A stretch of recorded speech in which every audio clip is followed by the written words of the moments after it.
All right, everyone. Welcome to On the Record with Celestine, where we have real conversations and speak with real people.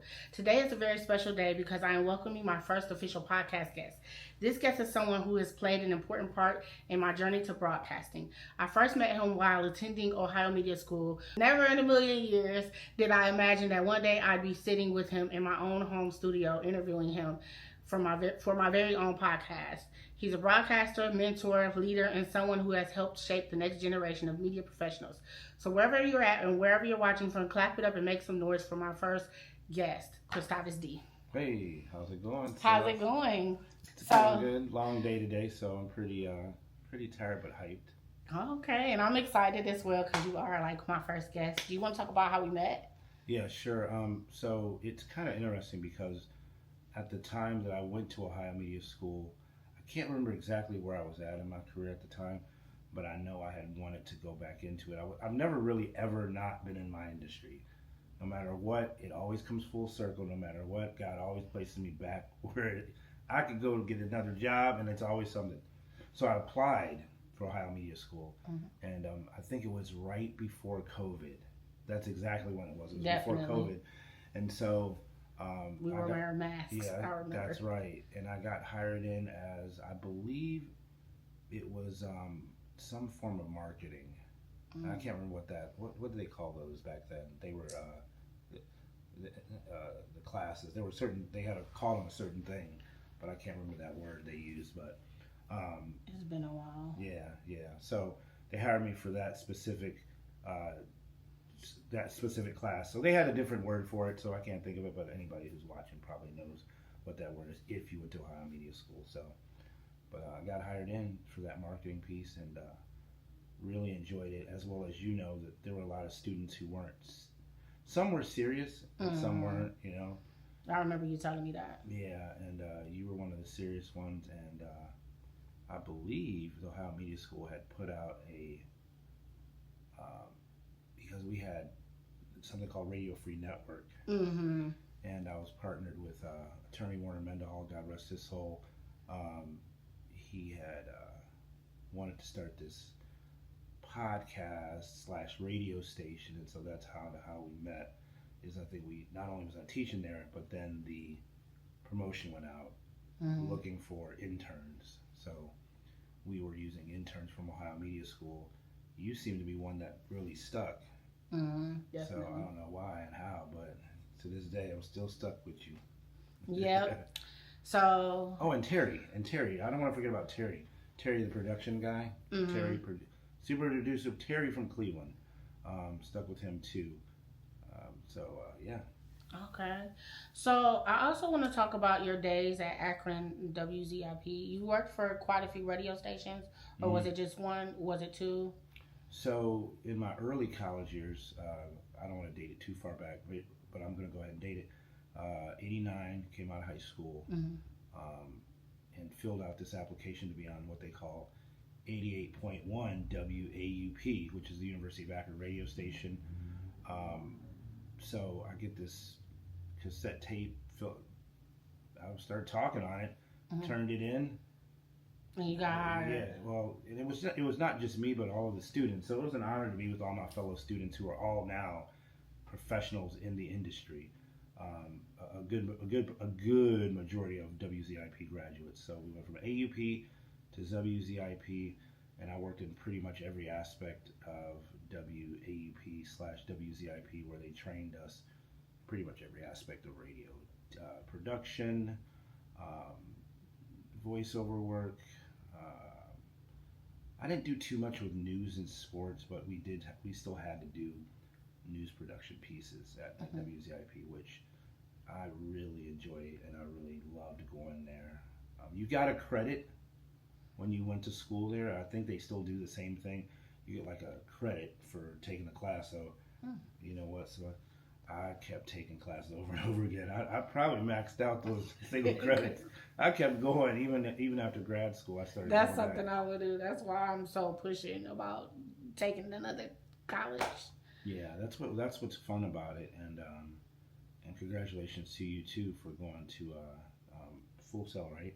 Full Sail. Congratulations! I'm glad to hear that you're doing that. That's a good move there. But yeah, so I was at WZIP, WAUP, and then also I was at Q92 for a very, very short stint. Um, uh, that's a story that it's actually kind of funny, but I don't like to relive that small tenure. But maybe later during this, I'll bring up the example of what happened there, which you don't want to ever happen in college radio period. Did you want to speak about the mascot? Oh, well, you know what's kind of cool Because that was through WZIP, right? No, but what's kind of cool about that, and I like to connect that. I like to connect all the pieces for people, because people ask me, they're like, "Well, you did this, you did that," but they all connected. So in the college, of course, I was at the radio station, but I also did what they call the university program board, which is how I got into. And we'll talk about this. And this ties in sort of with the mascot world because I was involved in college in the event stuff. So it was the radio station, which the radio station exposed me to the university program board, which is any student that goes to any college, you can get involved with the program board and do like concert planning. That's how I learned about special event planning and concert planning. And then, of course, I was in the fraternal organization in college. And so that's kind of how the mascot stuff popped up. So I was very social. So when you're social, you're on the radio, you're doing extracurricular activities other than going to class. Class is great. I'm not against college. But what I really enjoy is the hands-on experience. So that's kind of how I got into the whole mascot world because I was active and I was involved with stuff. And even when you're in these fraternal organizations in college, or any fraternal organization or any organization, Boy Scouts, Cub Scouts, the church, church committees, you're learning skill sets that you can apply to whatever career it is that you get into. So yeah, I enjoyed it. I was Zippy the mascot. I still do mascot stuff to this day. This Was airing it hot in 2026. Yes, it was very hot. Oh. So yeah, 2026. I'm getting kind of old, but I still do a few things here and there. Oh, okay. So it's kind of exciting, and you meet a lot of people when you're as active as me and any other person who is out there as active as me. So I also want to ask you, when you got into the radio industry, what was your ultimate dream? Was this always a dream for you, or was it something you just went with the flow, but it was something you wanted to do? Absolutely not. I want people to understand that. I did not, but God works in mysterious ways. I did not know I was going to be a radio. I wanted to play drums at Akron U because I played drums at St. Vincent St. Mary, Irish, and I went to Akron U, and I was like, these kids have been playing since they were like 5. Oh, These drummers, I'm fixing my glasses. I always fix my glasses during TV. So these kids have been playing since 5, and then now I was a good player because I spent the time and the hard work to play, but not trying to be a self-fulfilling prophecy. I'm like, I don't know.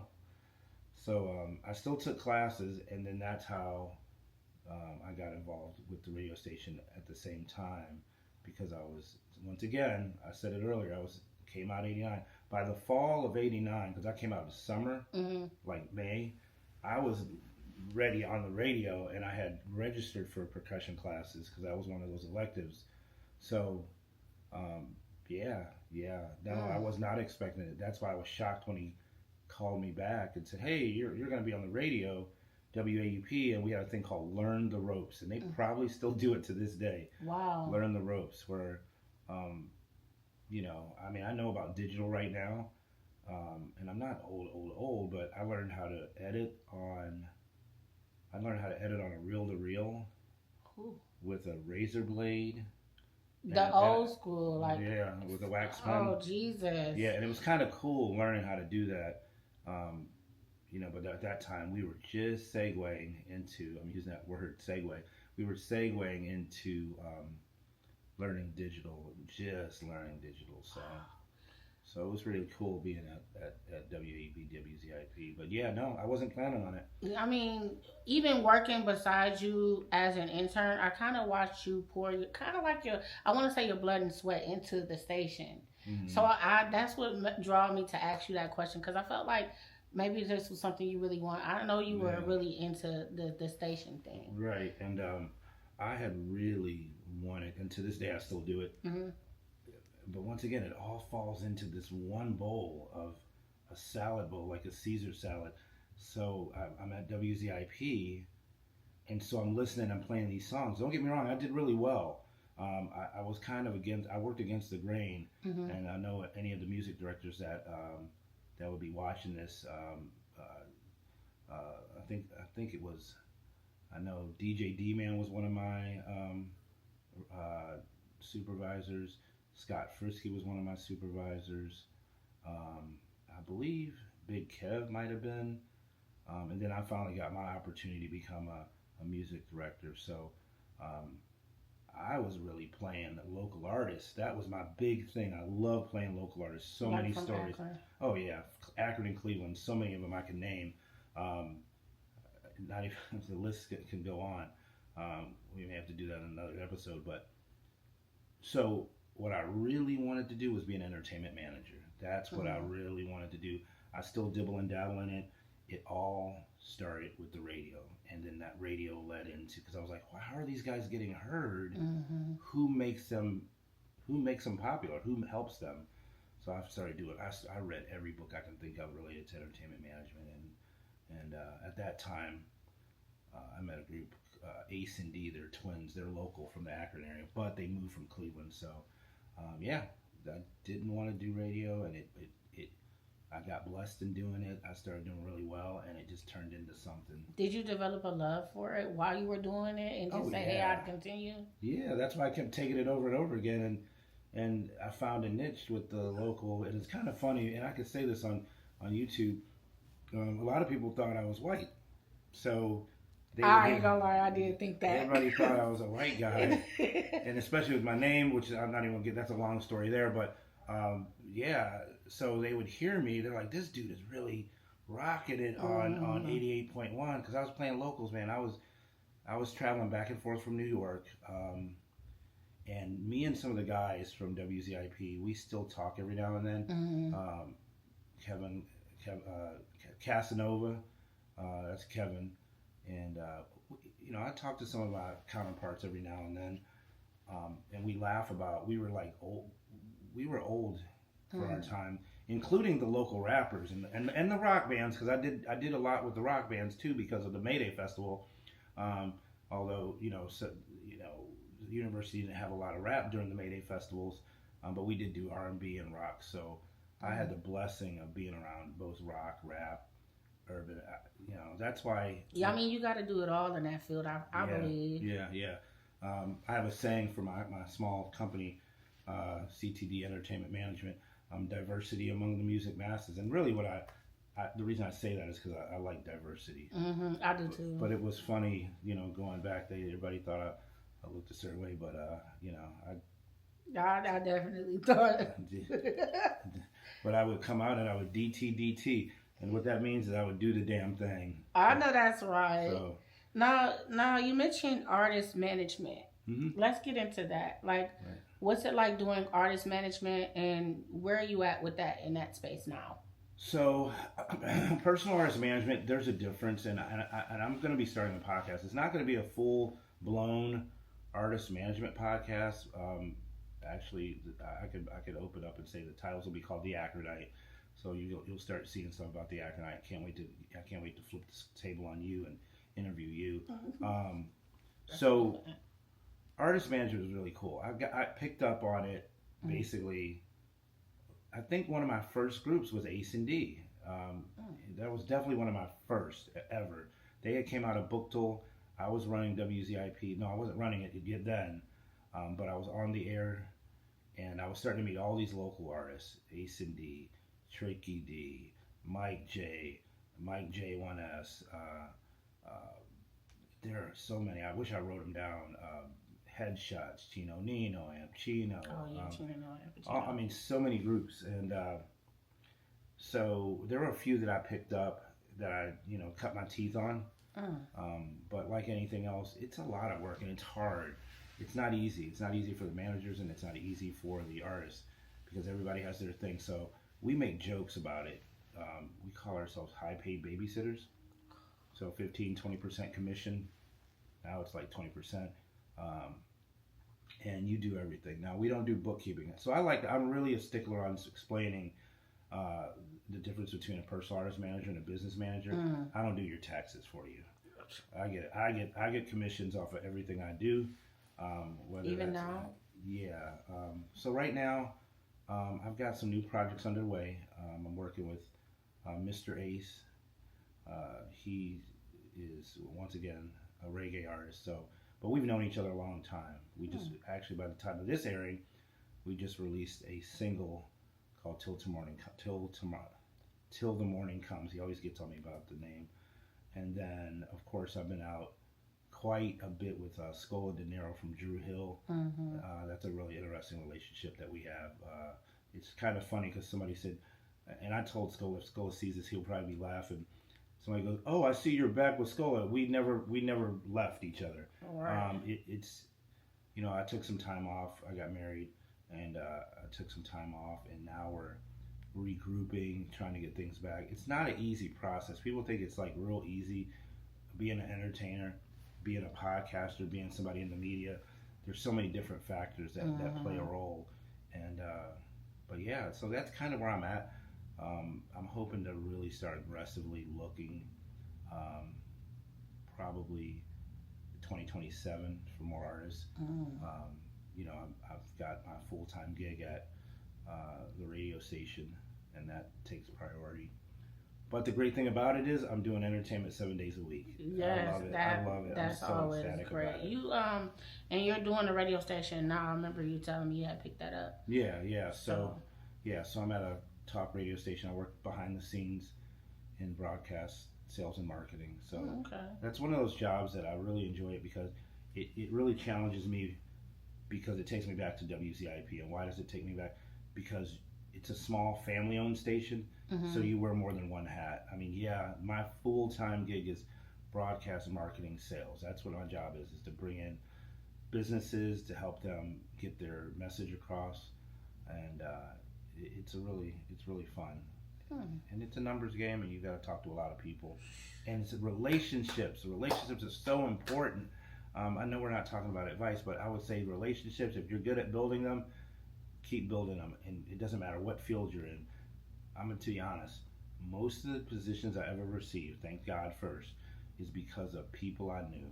That's how I got all my jobs. And that's why I got all my jobs. We've kept our relationship going, because thing. just like I'm still working through the field, but the thing with me is I don't want to wait for the table. I want to be the table. That's right. So if I got to set up my podcast at home, then so be it. If I got to start a YouTube channel, we got to start somewhere. Yeah, and you've been aggressive ever since Ohio Media School. There's a few other people. I forget his name. I think his name was Nathan. I think his dad owns, I think it's either Kent Stage or it's one of those concert venues in Kent. And he was a really good, quiet guy, but he was a really aggressive guy as far as you could just tell. I could tell in Terry, Production Terry, Superman Terry, Cleveland, another aggressive. And there were some other people, I just don't remember all their names, but you definitely stuck out. It's kind of like somebody. I was editing on my phone. I did not care. Right. He was like, I think you were like, are you editing on your phone? Oh my gosh, yes. Yeah, there's a lot of you guys, a lot of you podcasters that do that. And then of course, since we're talking about podcasting, I started a podcast distribution company. That was the whole purpose of Radio Free Network. And so what Celeste is talking about here, guys, is YouTube viewers, is that I hooked up with this lawyer, the radio station, and once again, I don't want to get too technical, but some of this stuff is important. There's something called it's a license that you have to have when you start a radio station, almost like having a driver's license. So when you put the antenna on your building, what do they call that? It's a construction permit. So the construction permit gives you a certain amount of time to do that radio station. So what happened was that construction permit time was up. By the time I was at the table with the powers that be, that construction permit was up. So one of my engineers from the University of Akron, who's now retired but is still working in the game, there's two of them. One of them works where I work at, and he said, well, why don't you start an online radio station? So that was the whole purpose of us trying to do the online. And so I tend to think big. We had this big old place. I might even have pictures for you that I could show you, and you can show the viewers. We had this big old space, but it was really hard to get people. And so I learned a lot from that station. I learned a lot. And I got the chance to work beside you in that station. I believe it was a nice place. It was big. And I got to learn the ropes, and I got my little intern hours doing like the, I think it was like putting in the radio for the gaps of the hours for we the did play. DJB. It was DJB, which is a good program that a lot of radio stations still use. College radio stations use. It's called Radio DJB, and we would do what they would call. And I'll break this down for you guys. It's called day parting. So all that means is morning, midday from 12 to, and at the time of this recording, it's like 4, 2, 3, 4 in the afternoon. That's a day part. It's been a while since you taught me that. I don't even know if I would know how to do it if you were to have me do it, because it's been a while. But he's basically, I've been under his tutelage. I had the chance to do that, and I'm grateful for that, because like, it's helping with everything, and now I'm dabbling into podcasting. Like, and you've got some followers. That's awesome. High five to that one. I'm working through it. That's what's up. That's great. I'm gonna be all right. Like, I just gotta. Moving. I'm serious about being in the radio game. Growing up, like at 16, I used to get dressed for school in the morning to go to Central Howard, and it was like I would play like Ricky Smiley on the radio. When they would play the pranks and giggle and laugh, and I'd be like, it sounds so fun to do that. I want to get into that, but I never knew what it was called. Then you start seeing the commercials for Ohio Media School, and that's how it started with me. And I was like, I gotta get into this. So I purposely moved to Cleveland just to do that. I even went back and got my GED just to do it. Well, actually, my diploma. So and I think I remember that story from a little bit after starting Ohio Media School. So that's the good thing about 7 days a week now. I love it. I enjoy it. Can't wait to see what the future has to bring. And I don't like video, but I'm like, because it was you, I'm like, let me go ahead and do it, because I'm shy. I'm more of a voice. I have a voice for radio. And they say I have a voice for what I'm doing too. That's all in the comments. I don't like being on the camera, but I'm like, hey, you gotta. I don't either, but if you really want to do it, you gotta do it. You gotta do it. I used to have a saying. I still have it. Practice what? No, what do I say? Practice what you hate. No, I was gonna bring that up about the saying you taught me. It was like, practice what you hate. No, practice what you. No, was it? Practice what you love. No, practice. I gotta. I can't believe I forgot it. Practice what you hate, or practice what you love, and practice what you hate. That's I used to always I remember you telling me that all the time. I used to always do that because I love to, but then I need to practice the things I don't like to do. What I don't like to do, get on the camera. So what do? Practice getting on the camera and just go for broke. I know that's real. Because you're not afraid of the camera. I'm not. I started with YouTube. I remember you seeing my YouTube channel when you was like, let me see what you got before I became your intern. I was like, oh gosh. And you got a hold of it and you liked my editing. And so you had me edit for a client. And that was how we started. And then that's right. I do remember that. Yep. I forgot about that. Then we did like the intern hours at the radio station, and you showing me how to do like putting in for the midday and the afternoon shows. So I got to pretty much do all of that. You sure did. That's awesome. So, well, Christavus, I want to thank you for being my first podcast guest. I really appreciate this, because this is actually like a real full circle moment for real. Because like, wow, like I would love for you to flip the tables, and I can come do an interview for you. Oh yeah, we're definitely gonna do that. It's gonna be fun. I'm excited about that one. I'm gonna tear that one up, because you got a good story. Yes. And there's nobody any better than the Acronite. And when the Acronite comes on, you guys better like and subscribe. It'll be on soon. That's another question. Is there anything that you would like my followers to know, where they can follow you at or follow your journey? I don't have any real following yet, but by the time this is aired, I don't know. Hopefully the Acronite will be up. I did do one episode. It's real more of an introduction, kind of like you did yours. Okay. I didn't do it on video. Okay. So that's going to hurt me for a little bit, because I'm probably going to do all mine are gonna be audio first, but I'm still gonna have video. But I'm gonna have the logo up, the logo of the Acronite, yeah, Christavus D on Facebook, Instagram. Actually, Instagram. By the time it gets up, Instagram is up, but I have it under Vadom Records because VADOM Records. Because I have the new single coming out. But yeah, it's not hard to find Christavus on. Jeez, I make a joke about it. I always tell people I'm a black guy with a funny name. Christavus. That's the only one. It is a unique name. Only one in America. So I used to call you Christavus, and I was like, it's not Christavus, it's Christavus. I had to get that late for dinner. Yeah. So, but yeah, that'll be good. And just to give you guys a premise, sort of what the Acronite's going to be like, what it's going to be about.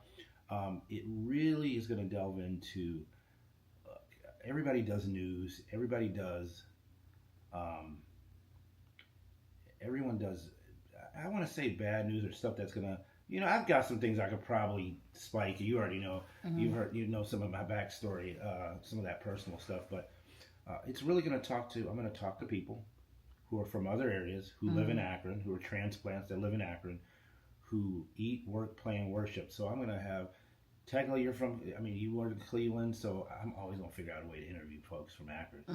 And so there are people like somebody from Cleveland may live here now. Yeah, like me. And I want to say, hey, I want to talk to them about a little bit about their career and a lot about what, where they like to go, places they like to go. Like, hey, where are great places like right now? I'm trying to find an anniversary spot to go to in Ohio or outside of Ohio. It doesn't have to be Ohio. So it's really just talking to people that are transplants here in Akron, period, point blank. And hopefully it'll be fun and entertaining. I'm definitely going to add a broadcast field. So when I open up, and I like to do this because there's a reason why I talk, because it's on the record. That's another great thing about when you have a podcast. Yes. Not that anybody's going to steal your idea, but now it's on the record. So now if you really had to do something, not you, but now it's on the record. I was on Celestine. I said I'm doing the Acronite. I already said it, the Acronite. That's why I have it titled that on the record. Yeah, that's exactly right. That's a great title for your show. So that's a great thing. So I'm really excited about that. I'm doing it for a lot of reasons. I'm doing it for marketing purposes, and just to throw my hat out of the ring. But that's the biggest reason I'm doing it. It's for the marketing reasons. I'm so nervous about it. You would never believe that, but yeah, I want to throw my hat in the ring. Okay. I want to throw my hat in the podcast ring.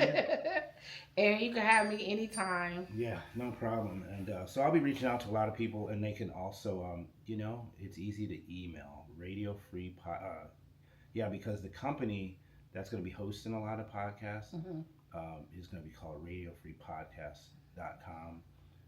That's up. It should still be up right now. And then the email is radiofreepodcast@gmail.com. That's the email. Okay. Yeah, so I plan on probably doing some teaching because I want podcasts to understand. And this goes even with the distribution network that I use for the record company. You can have all this distribution, which I forget who the top 5 are, or I'm just saying the top 5 of who hosts podcasts. But if you host with Radio Free Podcast, what I'm hoping to do, God willing, I'm hoping to have people that I can educate while they're doing it. Instead of saying, here's the keys to your free or here's the keys to your podcast service, because that's normally what happens. I got free distribution through YouTube. Well, that's great, and I'm not against YouTube, but you want to take YouTube and utilize them and take them to your website so you can monetize your website also, and don't give them so much of your content. Before I wrap it up, I had the opportunity to do some work with Ted Williams, the man with the golden voice. Oh yeah, Ted Williams. Yeah, I think he was around when. Yeah, he was around because I remember you telling me you took him on. Yeah, and his story is awesome. Yeah, and God, praying for him. But he had a lot of. He has a great following, but everybody was taking advantage of that following, and so you really want to protect you and your followers. It's one thing. So this is good for me to interview. because for me, it's more of an introduction of who I am and what I'm going to be doing because I don't really get out there like that. I don't really get on. I think this is maybe the second time or third time I've had a interview with somebody. Maybe. So, yep. So I'm excited, and I'm glad that you invited me on, and hopefully, I'm excited that I've been watching you grow. So. Well, you're more than welcome. Yeah. So there you have it, guys. This is my first episode. Again, I'm going to thank my guests for coming. I want to thank you guys for tuning in. And officially, we are off the record.